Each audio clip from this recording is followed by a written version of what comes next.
Assalamualaikum warahmatullahi wabarakatuh.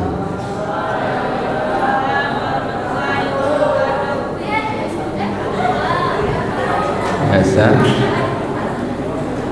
daun salam, daun salam. Yang jawab salam insya Allah masuk surga. Saya ulang lagi ya. Assalamualaikum warahmatullahi wabarakatuh.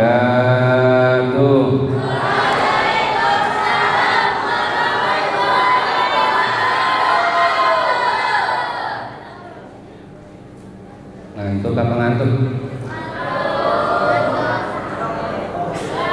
Bismillahirrahmanirrahim.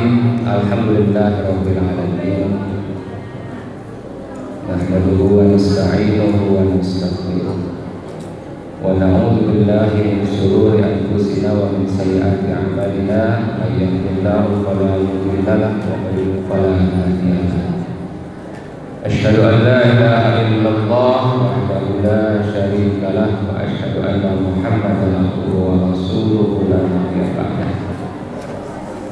Qala subhanaka la ilma lana illa ma 'allamtana innaka antal alimul hakim. Rabbi shrah li sadri wa yassir li amri wahlul 'uqdatam min lisani yafqahu qawli waj'alni waziran min. Sama-sama kita muliakan pengasuh pondok pesantren Al-Ilmi Al-Mukarram dan Haji Faisal Muhammad Al-Mulis Syekha serta Umi Hajah Bidang SPDI, segenap majelis guru yang hadir, wakil khusus anak-anak sekalian, santriwan, santriawati pondok pesantren Bojong Gede Bogor. Alhamdulillah pada pagi menjelang siang hari ini kita masih diberikan nikmat sehat walafiat, nikmat panjang umur, sehingga masih dapat mengikuti kegiatan masa orientasi pesantren atau MOP. Kalau di luar namanya matsama. Apa itu matsama? Masa taruh siswa madrasah. Kalau di kita namanya MOP, masa orientasi pesantren. Jadi bedanya itu, kalau di pondok pesantren itu orientasinya duluan. Karena kalau di madrasah-madrasah di luar itu masuk itu tanggal 15 baru orientasi. Kalau pesantren tanggal 15 sudah mulai masuk pembelajaran. Itu perbedaannya antara pesantren dengan madrasah biasa yang ada di luar. Ya, kita bersyukur kepada Allah, kita masih diberikan nikmat sehat walafiat, panjang umur, sehingga kita masih dapat mengikuti kegiatan ini. Dan ini kegiatan wajib diikuti oleh seluruh santri. Sebagai pengingat, setiap tahun ada masa orientasi pesantren, baik yang lama maupun yang baru. Kedua kalinya salawat dari Nabi Salam semoga tercurah limpahkan kepada Nabi besar Muhammad Sallallahu Alaihi Wasallam. Tadi materi yang pertama tentang motivasi menghafal Quran oleh Ustaz Haji Muhammad Sabul SQ Al-Hafiz. Sekarang materinya tentang motivasi pendidikan. Materi-materi yang akan disampaikan terkait pendidikan, terkait pondok pesantren, terkait materi tentang moderasi beragama, ini wajib disampaikan kepada seluruh santri atau siswa madrasah. Ya. Apa itu motivasi? Apa motivasi itu? Apa motivasi? Silakan dicatat dulu. Dorongan ya.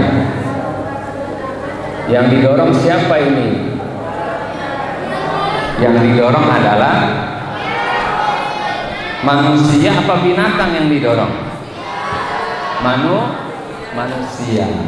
Jadi ini dorongan yang timbul dari diri seseorang secara sadar atau tidak sadar untuk melakukan suatu tindakan dengan tujuan tertentu. Makanya orang itu perlu yang namanya motivasi. Dikala kita ada permasalahan, contoh ada teman kalian yang belum mau pulang ke pondok, belum mau balik ke pondok, ini perlu kita kasih motivasi biar itu semangat kembali, harus didorong ya, didorong. Binatang kalau mogok didorong ya, mobil mogok didorong, manusia pun kalau mogok didorong, dikasih motivasi supaya semangat kembali mau balik ke pondok pesantren. Karena ada beberapa anak yang masih belum balik karena ada kendala, perlu kita berikan motivasi kepada mereka. Ini anak-anak yang baru, motivasinya apa masuk ke dalam pondok pesantren? Apa motivasinya? Pengen apa? Pengen pintar, pengen ilmu yang bermanfaat ya. Ada motivasinya. Ada juga yang katanya motivasi saya masuk ke pesantren Nurul Ilmi karena ceweknya cantik-cantik. Ada yang seperti itu. Ya. Ceweknya cantik-cantik, makanya saya masuk ke Nurul Ilmi. Ada juga yang bilang cowoknya ganteng-ganteng. Ada juga seperti itu. Motivasinya seperti itu. Ya, makanya apa motivasi kita masuk ke pesantren? Ingin mencari ilmu, menuntut ilmu. Ya. Jadi kita mencari ilmu minal mahdi ilal mahdi. Dari mana? Dari buayan sampai ke liang lahat, sampai meninggal dunia. Tidak ada ujungnya mencari ilmu sampai meninggal dunia. Betul apa betul? Oke. Nah, ini motivasi belajar. Seluruh daya penggerak baik dari dalam diri siswa maupun dari luar siswa menimbulkan hasrat atau keinginan, semangat gairahan dalam kegiatan belajar demi mencapai tujuan. Jadi kita tuh mencari ilmu harus bersemangat, harus punya hasrat. Pengen apa? Pengen bisa. Yang terpenting kalau untuk santri yang baru, yang penting pertama adalah betah dulu di pondok pesantren. Betah dulu. Ilmunya ikutin. Ya, ilmunya ikutin. Yang terpenting adalah betah dulu di pondok pesantren, baru ilmunya ngikutin. Menghafal Qur'annya ngikutin. Ya. Jadi itu. Oke.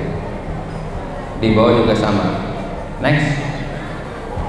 Nah, fungsi motivasi belajar. Ada yang pertama, di sini ada 3 fungsi. Yang pertama adalah mendorong manusia untuk berbuat. Jadi sebagai penggerak atau motor yang melepaskan energi. Yang pertama mendorong, kemudian menentukan arah perbuatan. Jadi ada tujuannya, arahnya jelas.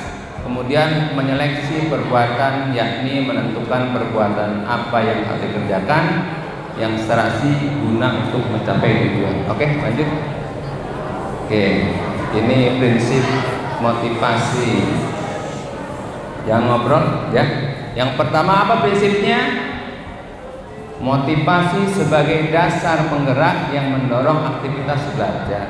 Perlu motivasi baik dari guru, dari teman, dari orang tua, supaya apa? Diberikan dorongan supaya semangat belajar. Kalau yang namanya masih anak-anak, kalian anak-anak apa sudah dewasa? Sudah dewasa? Dibilangnya masih anak-anak, walaupun sudah gede, walaupun sudah punya jenggot, sudah kumisnya udah, ada yang kumisnya sudah lebat, ada yang punya bewok banyak. Ada tuh Ferdian kali yang udah bewokan. Kalau di Indonesia itu biasanya mukanya apa ya, bersih-bersih. Tapi kalau contoh di Arab itu biasanya banyak bulu-bulunya ya. Kenapa itu? Kenapa seperti itu? Kalian kalau pengen kayak gitu, kalau habis makan ditaruh di pipi. Bekas makan daging, kan ini kalau Idul Adha kan makan daging tuh, habis makan ditaruh di pipi. Nanti pada keluar bulu. Insya Allah keluar bulunya. Kalau enggak, insya Allah pada nempel ke semut ke pipi. Ya. Oke. Kemudian yang keduanya motivasi intrinsik lebih utama daripada motivasi ekstrinsik dalam belajar. Oke. Kemudian motivasi berupa pujian itu lebih baik. Deh, biasanya kalian kalau di kelas, kalau sama gurunya ada pertanyaan yang bisa jawab, Bapak kasih hadiah. Itu kalian semangat apa tidak? Kalau yang nggak bisa, Bapak kasih sanksi. Kalau nggak bisa, sanksi. Kira-kira enak apa nggak kayak gitu? Sanksinya nggak mau, pengennya hadiah. Ya, bagaimana siswa itu di kurikulum Merdeka ini dituntut siswa itu aktif dalam belajar. Dalam artian siswa itu harus banyak ngomong. Maksudnya apa? Bukannya ngomong ngobrol ya, tapi di situ bertanya kepada gurunya. Bagaimana siswa itu aktif untuk berbicara di kelas.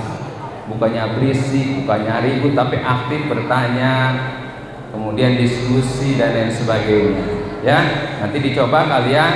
Memang kalau di Nurul Ilmi itu siswa aktif. Aktif apa nih? Aktif tidur? Wih, di belakang. Aktif apa? Aktif dalam pembelajaran. Kalau tidak bisa ya nanya. Jangan nggak bisa diem. Ada yang mau bertanya? Nggak ada yang ngajuh. Ditanya nggak bisa. Ada yang kayak gitu? Siapa nunjuk? Aktif, siswa itu aktif ya dalam pembelajaran. Oke, kemudian motivasi berhubungan dengan apa nih? Kebutuhan dalam belajar. Motivasi dapat memupuk optimis dalam belajar. Kita itu yang namanya manusia, kemampuannya berbeda-beda. Betul apa tidak? Kemampuan dalam belajarnya ada yang cepat menghafal, ada yang lambat lambat untuk menghafal. Ada yang IQ-nya itu guru menyampaikan langsung bisa, ada juga yang lama nggak bisa nangkap itu pelajaran. Ada juga yang ketika guru menyampaikan pas mau pulang, oh iya seperti itu bisa. Besok ditanya lupa lagi. Ada yang kayak gitu? Ada juga ketika dia sudah menjadi kakak kelas, adik kelasnya nanya, "Kak, ini apa ya?" "Oh iya, dulu saya nggak bisa, sekarang lupa." Dulu nggak bisa, sekarang lupa. Sama apa nggak itu? Dulu aja nggak bisa, apalagi sekarang lupa. Itu untuk apa ya? Menutupi bahwa dia nggak bisa. Oh iya deh, dulu kakak nggak bisa, sekarang lupa. Sama aja, itu berarti emang nggak bisa.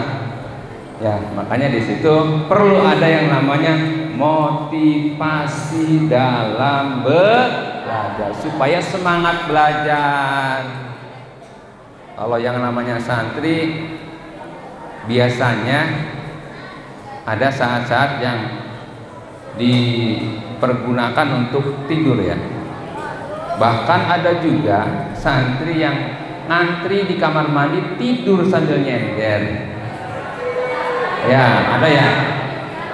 Sambil nunggu ngantri, jadi kesel sama yang lain.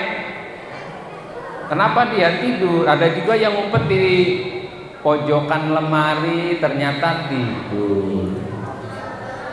Ada juga pernah ada santri waktunya belajar malam tidur di kolong mobil. Astagfirullah, itu bocah. Waktunya belajar malam, itu dia dicari ada di mana, ini bocah tidur di kolong mobil. Astagfirullahaladzim, supaya tidak ketahuan. Ada juga santri waktunya belajar dia bawa buku. Nah, kemudian itu buku jadi bantal buat tidur. Ada juga yang kayak gitu. Ada juga kalau belajar itu dia itu bawa makanan banyak, makanannya habis itu ngantuk, tidur juga. Nah, mungkin yang namanya santri dimaklumi karena capek. Ada juga ini menjadi alasan, di pondok itu capek sekarang, tapi nanti nikmat di kemudian hari. Berakit-rakit ke hulu, berenang-renang ke tepian, bersakit-sakit dahulu, bersenang-senang kemudian. Insya Allah seperti minum jamu, pahit memang sekarang, tapi nanti udahannya enak badannya. Sekarang sakit tidak apa-apa, tapi nanti menjadi orang sukses. Amin. Amin ya Rabbal. Kemudian upaya menumbuhkan motivasi belajar, memberikan angka. Kalau angkanya nilainya gede, senang apa senang? Kalau nilainya jelek, sedih. Dulu waktu saya masih belajar, waktu masih kecil, kalau yang namanya nilainya itu di bawah 70, dikasih pulpen warna merah 50, 60, 30. Sekarang ada nggak yang warna kayak gitu di rapor? Nggak ada ya, semuanya hitam. Nah, kalau dulu waktu saya masih kecil, ada di rapot itu warnanya merah. Kalau merah, waduh sedih banget. Kalau nilainya gede, alhamdulillah. Makanya kalian harus sungguh-sungguh belajar. Kemudian dikasih hadiah, itu kan seneng ya. Siswa santri kalau dikasih hadiah semangat. Itu metode dalam mengajar supaya anak-anak nggak pada ngantuk, dikasih hadiah oleh gurunya. Kemudian ada kompetisi atau bersaing dalam lomba-lomba. Insya Allah nanti kita akan ada lomba di Darul Mutakin lagi, diundang. Kita akan mengirim biasa kontingen dari Nurul Ilmi, kita pilihin yang akan mewakili Nurul Ilmi ke Pondok Pesantren Darul Mutakin Parung Bogor. Kemudian ada ego. Ego apa ego? Menumbuhkan kesadaran. Tapi kalau yang egonya egois kan jelek. Egois, pengen menang sendiri. Giliran dia nggak punya makanan, minta ke orang. Tapi giliran dia punya makanan nggak mau bagi-bagi ke orang, itu berarti ego, pintar sendiri. Santri jangan ada yang kayak gitu ya. Jadi kalau punya makanan bagi-bagi kepada temannya. Jangan pelit. Jangan sampai dijuluki santri kepala buntung. Kalau dia makan, kepalanya masuk ke lemari. Ya Allah, saking takut ada yang minta. Itu berarti pelit. Kalau bahasa Indianya meregehese, dia nggak mau ngasih. Saya terus terang, dulu waktu masih bujangan pernah jadi penyiar radio. Saya siarannya lagu-lagu Hindustan, lagu-lagu India. Makanya hidungnya mirip orang India. Pernah jadi penyiar radio, lagunya Arab, lagu gambus sama lagu India. Waktu masih muda, waktu masih bujangan dulu. Ya, penyiar radio itu biasanya yang penggemarnya banyak kan cewek-cewek itu. Waktu masih bujangan, itu pengalaman dulu. Memberi ulangan, ya itu oke. Kemudian mengetahui hasil dari ulangan itu, dipuji, hasrat untuk belajar, minat, kemudian ada tujuan yang diakui. Lanjut, nah ini mah udah pada paham ya. Harus kalian pandai-pandai memanage waktu. Kapan waktu belajar, kapan waktu murojaah, kapan waktu istirahat, itu harus di-manage dengan baik. Jangan waktunya belajar tidur, waktunya menghafal tahfidz tidur, waktunya tidur malah dia bermain. Ini berarti tidak pandai mengatur waktu. Ya, harus pandai mengatur waktu, memanage ya. Kemudian lanjut STB. Nah, ini udah oke dah, ada yang namanya manajemen, ada planning, organizing, kemudian actuating dan kontrol. Ini harus ada perencanaan, ada pelaksanaan, ada evaluasi, itu pasti ada itu. Lanjut. Ya, ini pendidikan. Ini usaha sadar terencana untuk mewujudkan suatu suasana belajar dan proses pembelajaran untuk peserta didik secara aktif mengembangkan potensi dirinya untuk memiliki kekuatan spiritual, keagamaan, pengendalian diri, kepribadian, kecerdasan, akhlak mulia serta keterampilan yang diperlukan. Ketika di kurikulum 2013 itu ada KI 1, KI 2, KI 3, KI 4. KI 1 itu spiritual, KI 2 sosial, KI 3 apalagi pengetahuan, dan KI 4 itu keterampilan. Itu penilaian di kurikulum yang 2013. Oke, ini pendidikan. Lanjut, sama aja maknanya. Itu juga sama. Nah, ruang lingkupnya di pendidikan. Ruang lingkup pendidikan yang pertama adalah pendidikan itu punya tujuan mencerdaskan kehidupan bangsa diantaranya. Kemudian ada lembaga pendidikan. Lembaga pendidikan itu apa sih? Tempat untuk kita belajar. Di lembaga pendidikan Pondok Pesantren Nurul Ilmi. Kemudian ada kurikulumnya. Kurikulum kita itu kurikulum gado-gado, ya. Ada tahfidznya, ada bahasa Arab, bahasa Inggrisnya, ada kitab pun. Nah, itu yang banyak dicari oleh orang pesantren yang ada hafalan Quran, karena itu menjadi poin. Anak-anak yang lulus masuk ke perguruan tinggi yang punya hafalan minimal 5 juz itu prioritas dapat beasiswa, apalagi yang hafal 30 juz.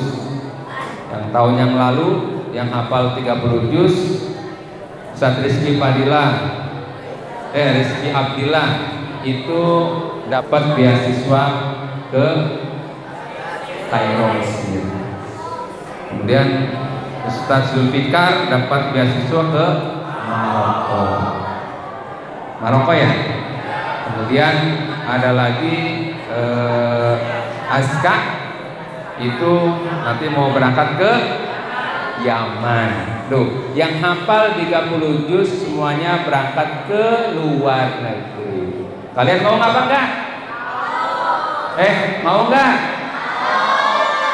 Apa kuncinya? Harus belajar sungguh-sungguh. Yang berangkat ke luar negeri itu karena punya ilmu, ya, punya hafalannya banyak. Makanya sekarang harus semangat belajar, semangat menghafal supaya menjadi orang sukses. Itu yang kita inginkan, ya. Kemudian ada kurikulum, ada guru murid, sarana pendidikan dan metodologi dalam belajar. Lanjut. Ini tujuannya. Lanjut. Nah, ini udah sering saya sampaikan. Takut lupa perbedaan antara mendidik dengan mengajar. Silakan ditulis yang mau ditulis. Nah, perbedaannya apa itu? Kalau mendidik itu upaya pembinaan pribadi, sikap mental, akhlak anak didik. Jadi setelah diberikan ilmu, kemudian dipantau 24 jam. Itu namanya mendidik. Tapi kalau mengajar cuma mentransfer ilmu kita kepada murid, itu bedanya. Jadi setelah dididik, itu mendidik itu berarti setelah diajarkan ilmu, kemudian dilihat perkembangannya, bagaimana nih, ada perubahan apa tidak. Nah, tapi kalau mengajar cuma sekedar memberikan ilmunya kepada murid, muridnya bisa atau tidak terserah, itu sudah disampaikan kepada muridnya. Oke, lanjut. Nah, ini standar yang lama. Waktu akreditasi MTS yang pertama tahun 2017, saya baru menjabat menjadi kepala madrasah 2017. Nah, itu akred pertama. Kalian itu sudah lahir belum? 2017 lahir ya? Baru lahir? Berapa tahun? Masih SD? Atau masih TK kali? Hah? Masih kecil? Ini yang kecil-kecil nih, berarti masih bayi. Oh, kelas 1. Kalau sekarang, memang kalau umatnya Rasulullah itu makin kecil ya. Iya, makin kecil. Tapi dilihat orang tuanya.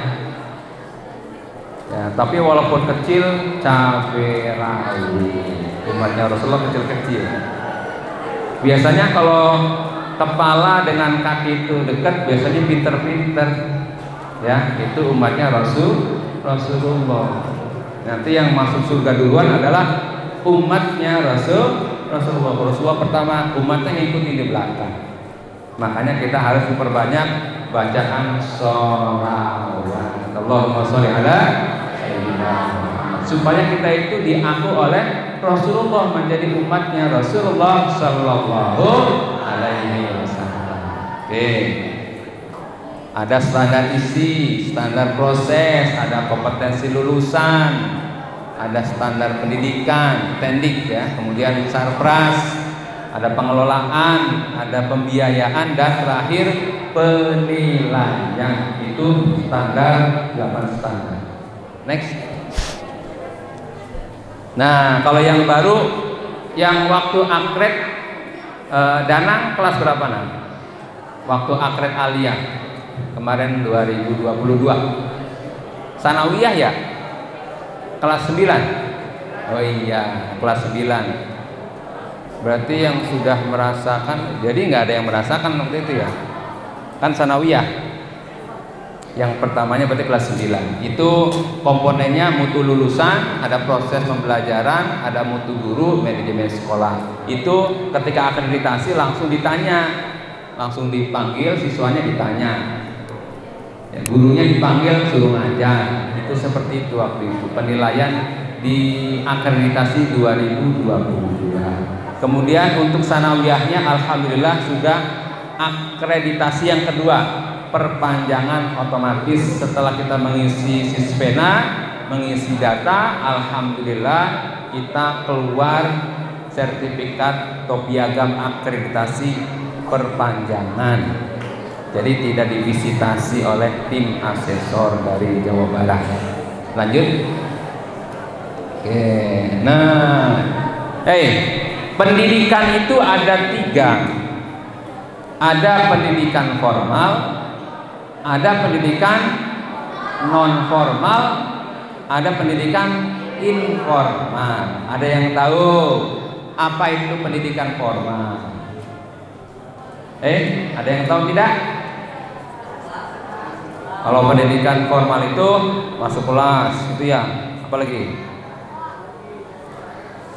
Ada apa lagi? Ada yang tahu lagi? Kalau formal itu yang seperti apa? Ya, ada yang nyender sambil merem matanya. Ya. Apa itu yang formal itu? Pendidikan yang bagaimana? Ciri-cirinya kan kayak apa tuh? Tadi masuk kelas. Oke. Ada apa tuh? Ya. Ada kurikulumnya, ada ijazahnya, ya. Itu jelas di formal. kelihatan gedungnya, itu namanya formal, dan lain-lain. Kemudian ada non formal dan informal. Oke, nih lihat di situ tuh. Pendidikan yang formal, pendidikan yang dibuat secara sistematis, terstruktur dan berjenjang, ada SD atau MI, SMP atau MTS, SMA atau aliyah, sederajat semuanya tuh. Dan perguruan tinggi punya ijazah seperti kita punya ijazah. Ijazahnya dari pemerintah, bukan ijazah palsu. Kan ada ijazah yang palsu. Ijazah yang asli, ijazah yang dari negara, dari pemerintah, itu ada barcode-nya, difoto, terkait nanti muncul namanya. Ada Bidana Muzaki. Nah, dicekrek lagi. Ferdian. Cekrek lagi. Hans Haidar. Jadi ketika difoto muncul itu namanya, itu berarti ijazah asli. Kalau yang palsu difoto, di fotonya itu contoh namanya Muhammad. Kok datanya namanya kok Arifin? Nah itu berarti ijazah palsu, punya orang dipakai. Jangan sampai salah, makanya nggak sembarangan itu ijazah. Kalau kalian insya Allah ijazahnya berlaku untuk kalian nanti masuk ke perguruan tinggi. Mudah-mudahan kalian semuanya jadi anak-anak yang sukses, anak yang soleh dan solehah. Oke, itu jadi kalau non formal ini kayak model majelis taklim, ya. Kemudian ada lagi TPA, TPQ, kursus bimbel, PKBM, itu namanya non formal. Lekar itu di kobong-kobong biasanya itu. Ada lagi pendidikan informal. Nah, ini biasanya homeschooling. Jadi belajarnya di rumah. Ya. Jadi itu ada 3 ya. Lanjut, STB. Nah, tipe pondok pesantren. Nah, dia puter-puter tuh. Ada tradisional. Apa tradisional? Cirinya apa tradisional? Pakai serepet, oke. Pakai sarung. Apa lagi? Kitab kuning. Kalau makan cari kayu bakar sendiri di hutan, masak sendiri. Nah itu masak sendiri. Jangan ngobrol ya. Tradisional. Kemudian kalau modern cirinya apa? Kalau yang modern cirinya apa? Hah? Laundry. Wah itu mah males laundry. Bukan itu maksudnya. Kalau yang namanya modern biasanya pada pakai jas, pakai dasi, pakai sepatu. Kemudian pendidikannya itu ada bahasa Arab, bahasa Inggris seperti di GON. Nurul Ilmi kayak gitu nggak? Oh enggak? Iya. Ini nih yang endut, siapa namanya endut? Siapa namanya endut? Coba sini, Dut, sini, Dut.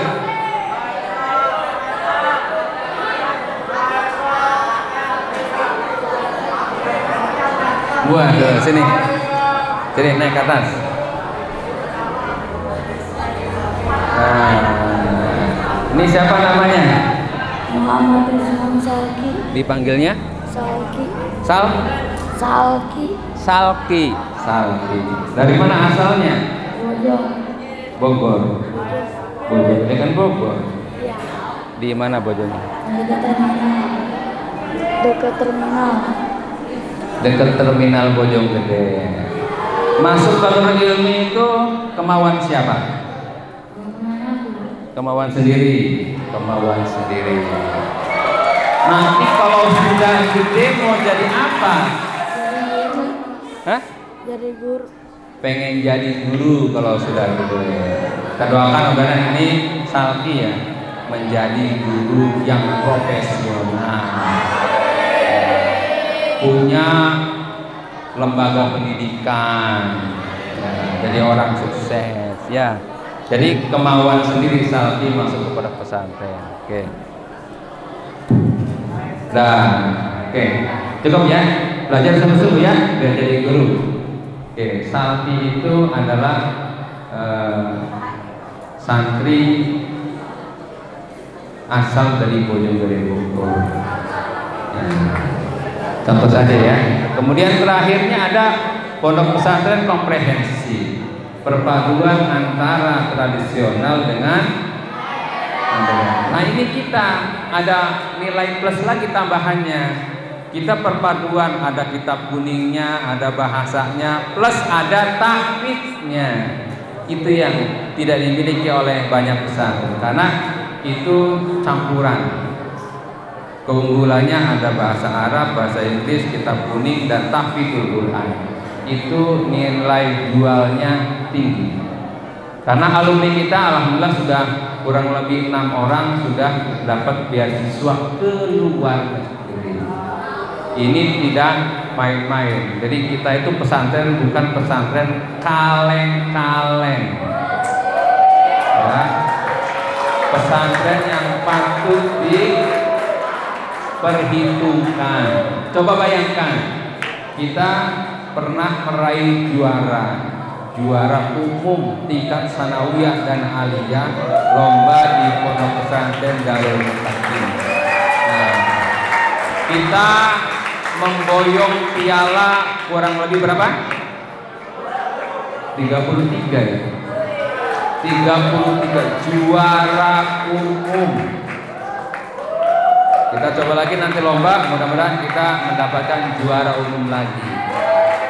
Makanya ditingkatkan kualitas kita ya, harus semangat belajar sungguh-sungguh. Siap?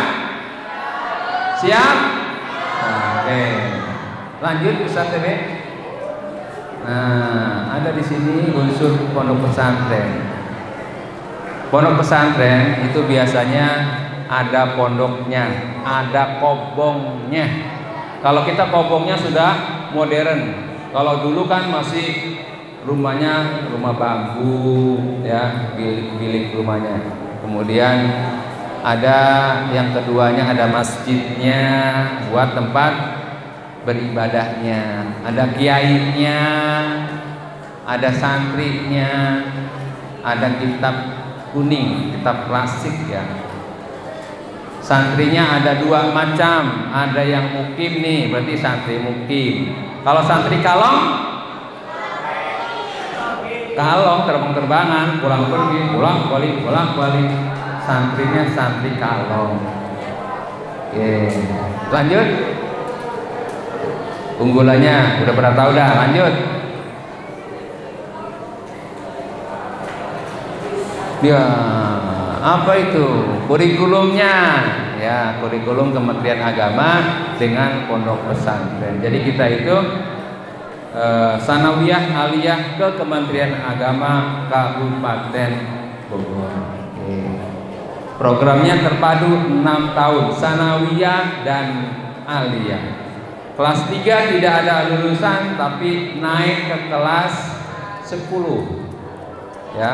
Kelas 9 naik kelas 10. Tidak ada yang namanya lulus ya di kelas 9. Nah, pengertian pondok pesantren. Nah, lanjut deh, gampang. Nah, tridharma pondok pesantren. Ada 3 dharma pondok pesantren. Keimanan dan ketakwaan kepada Allah Subhanahu wa taala. Yang namanya tugasnya santri yang pertama adalah imtaknya kuat. Apa itu? Wa ma khalaqul jinna wal insa illa liya'budun. Itu yang terpenting, beribadah kepada Allah.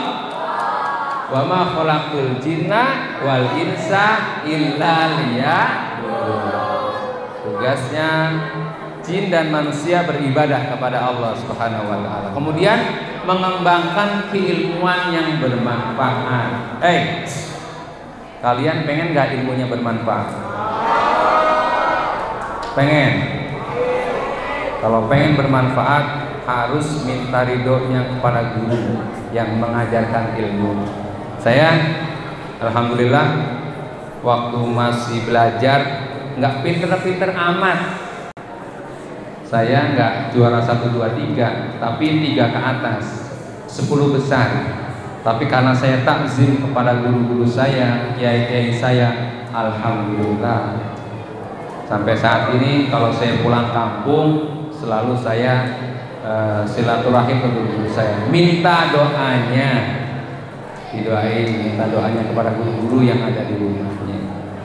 Jadi alhamdulillah saya waktu aliyah kelas 2 saya sudah diangkat menjadi guru di sanawiyah. Kelas 2 aliyah sudah menjadi guru di sanawiyah. Kebetulan saya waktu itu jadi asisten kiai. Kiai kalau nggak masuk saya yang ganti pelajarannya. Kebetulan waktu itu saya ngajar di sanawiyah kelas 1 ada mantan pacar saya. Kebetulan sekarang menjadi istri. Saya kelas 2 aliyah sudah ngajar di sanawiyah.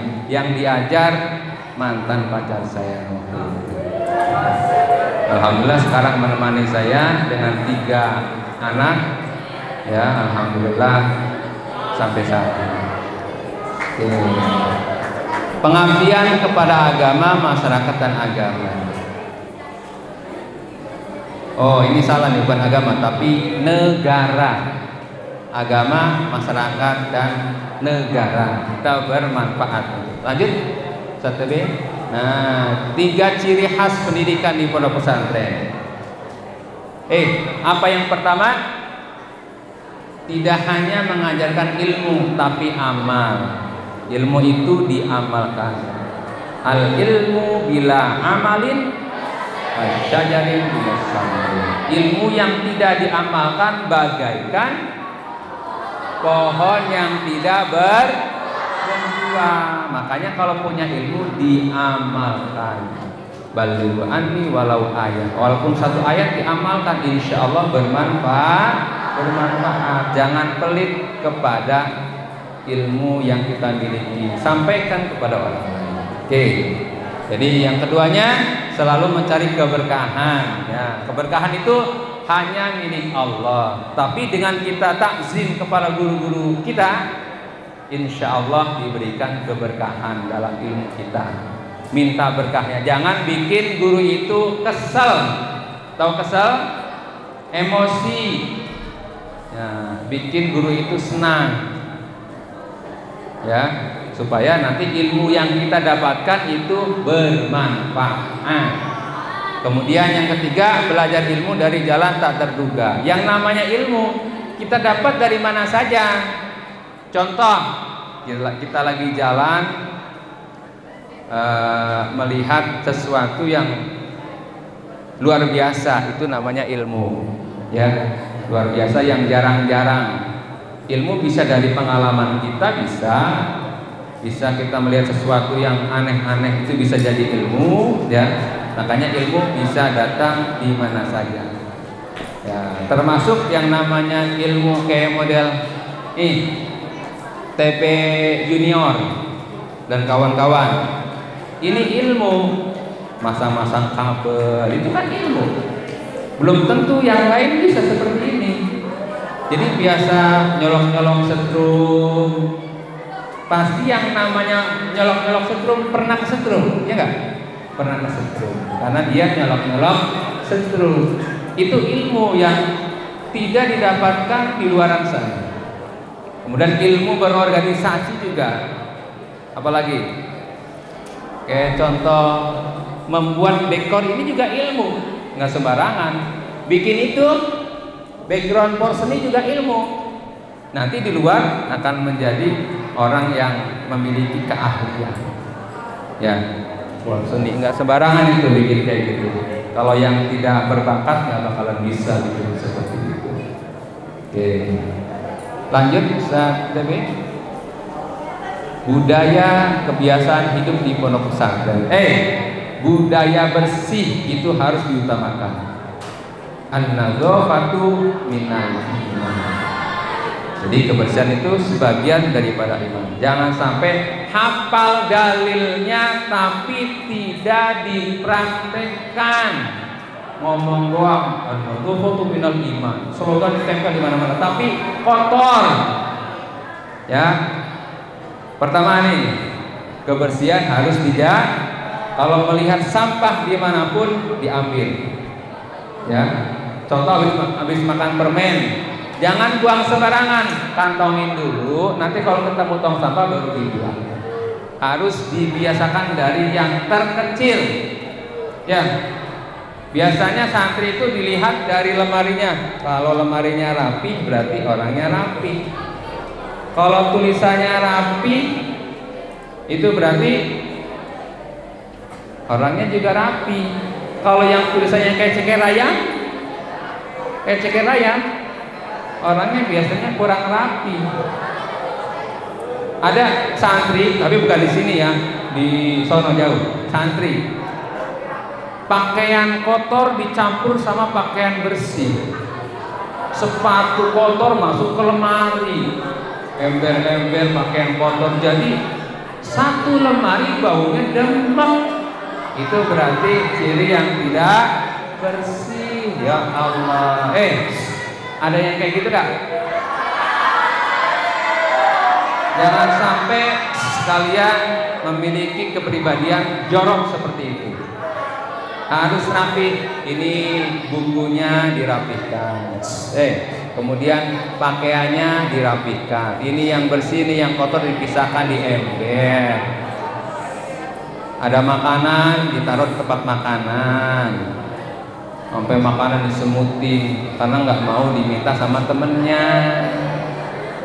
Giliran nanti sekolah izin ke kamar mandi, taunya ke kamar lagi makan sendirian, takut ada yang minta. Itu berarti pelit.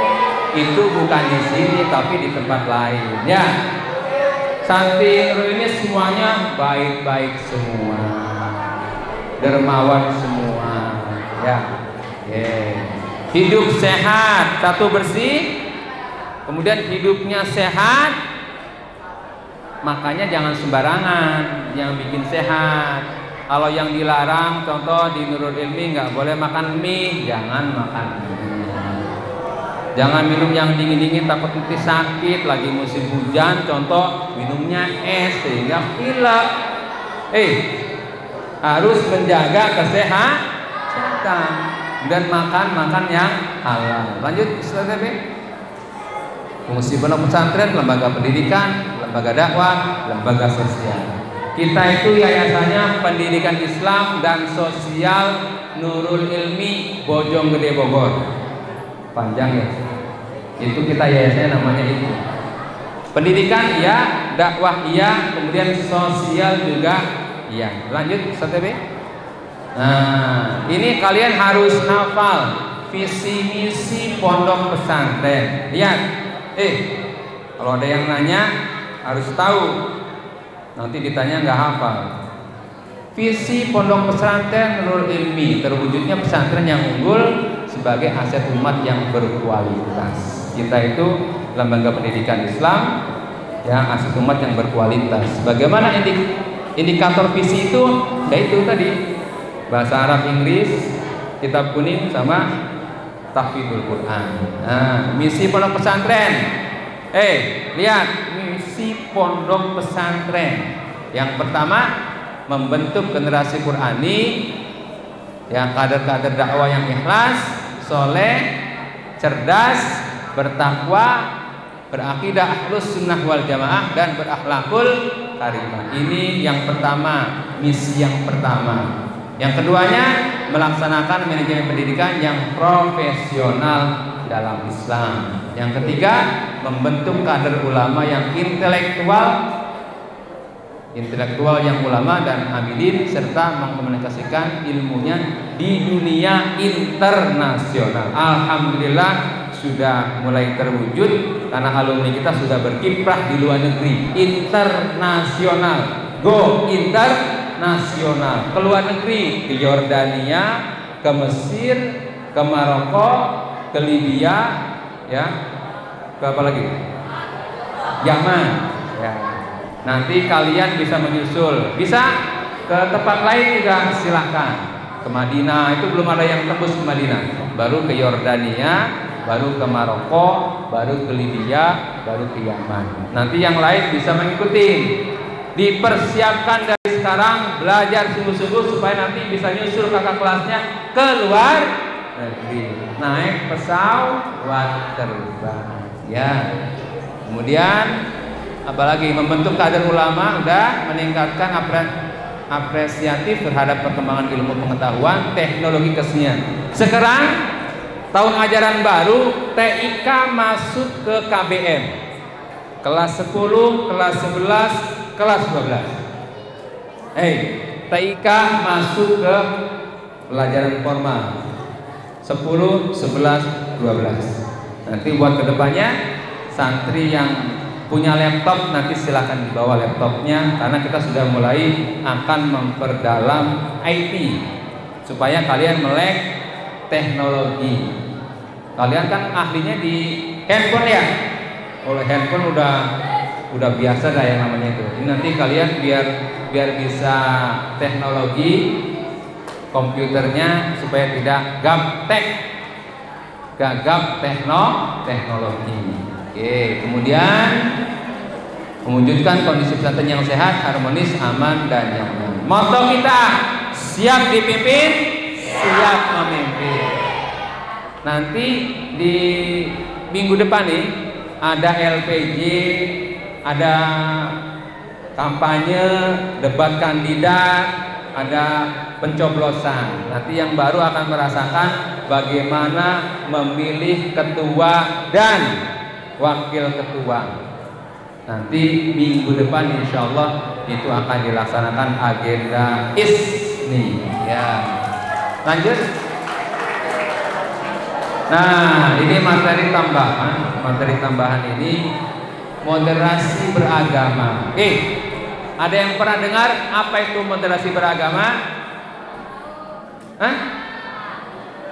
Apa itu moderasi beragama? Nah, ini kalau yang kelas 10 yang naik kelas 11 sudah diajarkan tentang Islam wasatiyah. Ya, kalau bahasa Arabnya namanya wasatiyah. Apa itu? Tengah-tengah, ya, tidal atau adil, tawazun itu berimbang. Wasatiyah atau wasit. Kenal wasit? Wasit itu adanya di mana? Di tengah-tengah, tidak memihak ke sana, tidak memihak ke sini. Kadang ada juga wasit yang memihak ke sebelah, ada juga. Itu berarti wasitnya tidak wasatiyah. Apa itu wasatiyah? Tidak ekstrim, tidak lembek. Dalam artian yang sedang-sedang saja. Dulu saya waktu masih kecil ingat ada nyanyian Feby Vera. Terlalu keras jangan, terlalu lemah jangan, yang sedang-sedang saja. Itu Kamakola Feby Vera. Waktu saya kecil tuh artis namanya Feby Vera. Tengah-tengah saja namanya wasatiyah. Ya, moderat itu. Jadi sikap dan pandangan yang tidak berlebihan, tidak ekstrim, tidak radikal. Kalau kita kan setiap event-event hari-hari besar, kayak contoh 17-an, kan kita upacara, kita hormat kepada bendera. Itu bukannya kita itu menyembah bendera, tapi menghargai yang namanya perjuangan para pejuang yang sudah menumpahkan darahnya, sudah berjuangkan untuk kemerdekaan Indonesia. Kita itu hormat kepada bendera. Ada juga yang tidak mau hormat. Nah, ada juga yang seperti, makanya kita NKRI harga mati. Ya, itu namanya moderasi beragama. Cara perilaku dalam hal keyakinan, moral, watak, mengedepankan keseimbangan di tengah beragaman dan kebinekaan yang melingkupi. Di sini lagi konsep yang menekankan pada sikap saling menghormati, toleransi atau disebutnya adalah tasamuh, menghargai pemeluk agama lain yang beribadah. Kita saling menghormati, nggak usah rese. Kemudian kalau sesama yang seagama, contoh subuhnya kunut sama enggak, ya silakan, yang kunut silakan, yang enggak juga silakan, nggak usah dipermasalahkan. Kalau umat yang beda agama, silakan mempersilahkan mereka untuk beribadah menyembah Tuhan mereka, ya, karena itu sama negara itu dilindungi, ya, yang penting dia itu punya agama, ya. Cirinya ya, moderasi beragama cirinya dicatat. Bersikap tasamuh, pertama tadi toleransi, menghargai, tapi tidak toleransi yang kebablasan. Maksudnya mencampur adukan agama Islam dengan Kristen. Ya, itu berarti mencampur adukan. Beda. Lakum dinukum. Untukmu agamamu, untukku agamaku. Jadi jangan campur aduk. Ya, masuk ke gereja apa segala menyembah kepada Tuhan mereka, itu berarti sudah mencampur adukan. Itu namanya bukan toleransi, namanya toleransi tapi kebablasan. Oke, kemudian komitmen kebangsaan dalam keberagaman, menerima kearifan lokal, rasa toleransi budaya. Kemudian terakhirnya adalah anti kekerasan. Kita adalah cinta damai, tidak mau ribut. Lanjut Ustaz TB. Nah, syukron. Sebelum selesai, silakan dibuka dulu, ada motivasi. Nanti setelah itu kalian lihat seksama.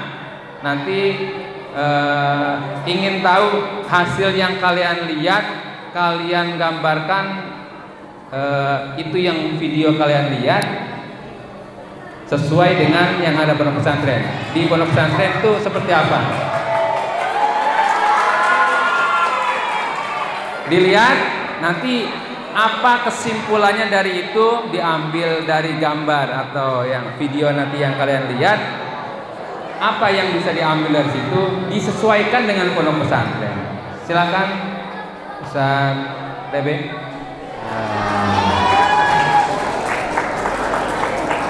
Setelah kalian melihat video tersebut, kira-kira apa yang bisa disimpulkan di pondok pesantren ini? Kaitannya di pondok pesantren, gambaran apa yang bisa kalian lihat dari video tadi? Silakan, siapa yang mau menjelaskan, menyimpulkan, disesuaikan dengan pondok pesantren. Coba yang putri satu, yang putra satu, coba pengen tahu hasil yang kalian lihat itu apa? Bukan cuma sekedar film lihat kuda lari-larian, bukan, tapi apa yang bisa kalian ambil ya dari kisah tadi. Silakan maju ke depan.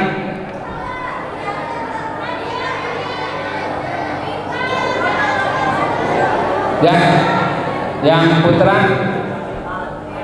siapa yang mau menjelaskan?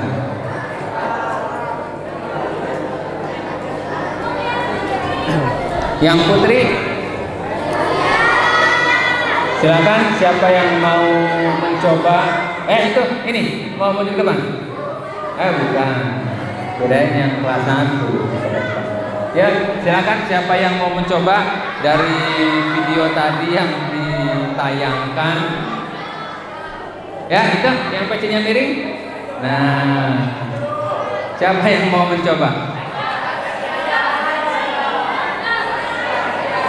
Siapa yang mau mencoba? Di belakang apa di depan? Coba disesuaikan dengan kondisi di pondok pesantren. Kan setiap waktu tuh detik, menit, ya kan, jam, hari, bulan, ada sesuatu apa segala tuh. Silakan, siapa yang mau? Ya ini tadi tangannya ngaco. Ayo cepetan. Ayo belakang. Siapa yang mau mencoba menjelaskan? Yang putri, silakan. Yang kelas 6 apa kelas 5 apa kelas 4 apa kelas 3 apa kelas 2 apa kelas 1? Ayo.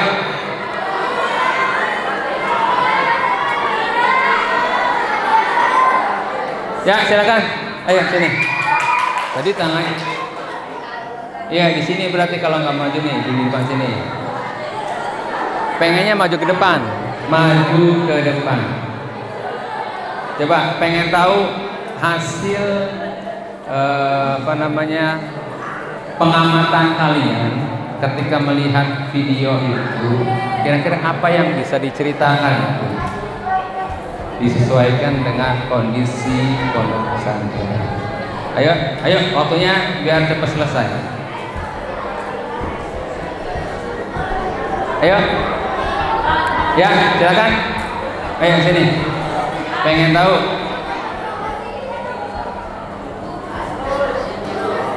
Nanti yang bisa menjelaskan saya kasih hadiah. Cuma hadiahnya nyusul, saya lupa tadi buru-buru ada tamu. Ya, yang bisa menjelaskan di sini nggak apa-apa, biar kelihatan ini, biar kelihatan kamera.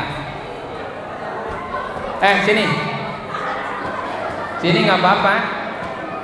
Ayo. Wahid, Isnani, Salasa. Ayo sini. Ayo, kasih tepuk tangan untuk siapa namanya? Ya sini. Sini, di sini nggak apa-apa. Di situ nggak kelihatan. Sini. Ayo, 1, 2, 3. Ya siap. Sini. Ya. Sini. Ini biar kelihatan. Nah ini biar kelihatan. Jangan kayak gitu. Ayo sini. Di sini. Nih. Ya. Sini. Di sini biar kelihatan. Masa ngumpet? Nah. Siapa? Namanya siapa? Coba dijelaskan apa yang tadi dilihat video tadi yang naik kuda sampai jatuh, hampir jatuh ya. Oke, dijelaskan. Sini lagi biar biar jelas ngomongnya, biar jelas.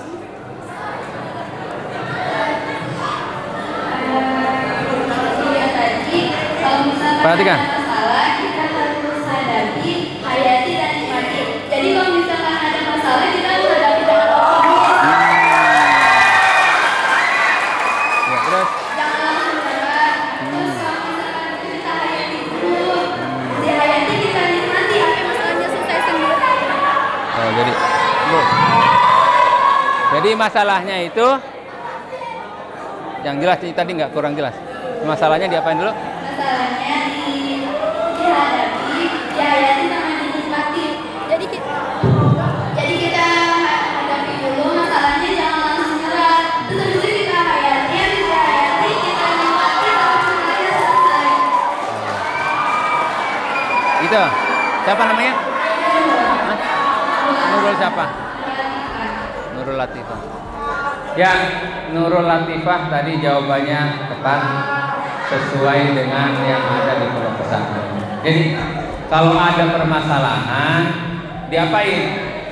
Dihadapi dulu. Masalahnya itu diselesaikan, solusinya apa kira-kira? Jangan contoh ada masalah kabur. Ya silakan duduk Nurul Latifah. Nanti hadiahnya menyusul ya. Saya lupa tadi, saya lupa nyiapin hadiahnya.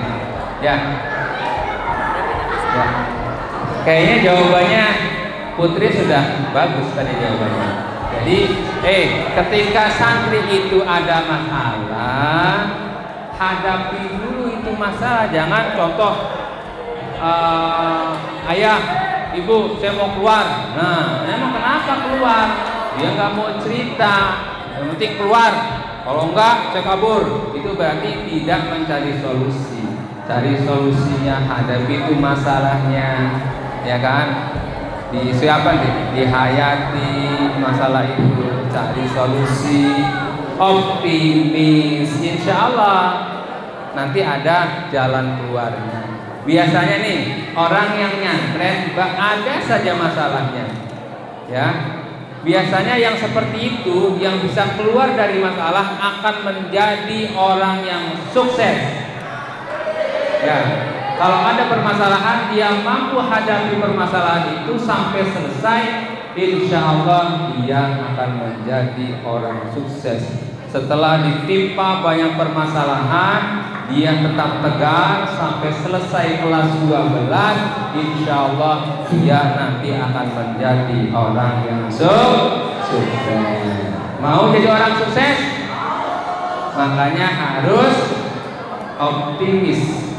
Walaupun contoh di pondok itu banyak kegiatan, di pondok itu bangun tengah malam untuk tahajud dan sebagainya. Itu namanya tarbiyah, itu namanya pendidikan supaya kalian menjadi orang yang tegar, orang yang sukses. Ya, jadi itu terima kasih Nurul Latifah yang sudah menyampaikan hasil yang tadi dilihat digambarkan sesuai dengan kondisi kita di pondok pesantren. Kalau ada masalah, cari solusinya. Jangan lari dari masalah dengan berbagai macam alasan. Mungkin yang belum balik ke pondok itu biasanya anak-anak yang lagi ada masalah tuh, makanya kita memberikan motivasi kepada mereka, diajak mereka supaya dia mau balik lagi ke pondok pesantren. Rugi kalau berhenti, menyesal di kemudian hari, menyesal di kemudian hari itu tidak ada gunanya. Makanya santri Nurul Ilmi harus selalu optimis. Bismillah, kita niatkan, luruskan niat kita untuk mencari ilmu. Itu saja yang dapat saya sampaikan. Kurang lebihnya mohon maaf. Ikuti agenda kegiatan kurs ini sampai selesai. Insya Allah hari Ahad itu khutbah iftitah, kemudian pembagian rapot bagi santri yang lama. Mudah-mudahan kita berdoa kepada Allah, mudah-mudahan kita senantiasa diberikan kesehatan, ya, kemudian diberikan umur yang panjang dan ridho, rahmat dan keberkahan selalu menyertai kita semua. Akhirul kalam, hadanallahu wa iyyakum ajma'in. Assalamualaikum warahmatullahi wabarakatuh.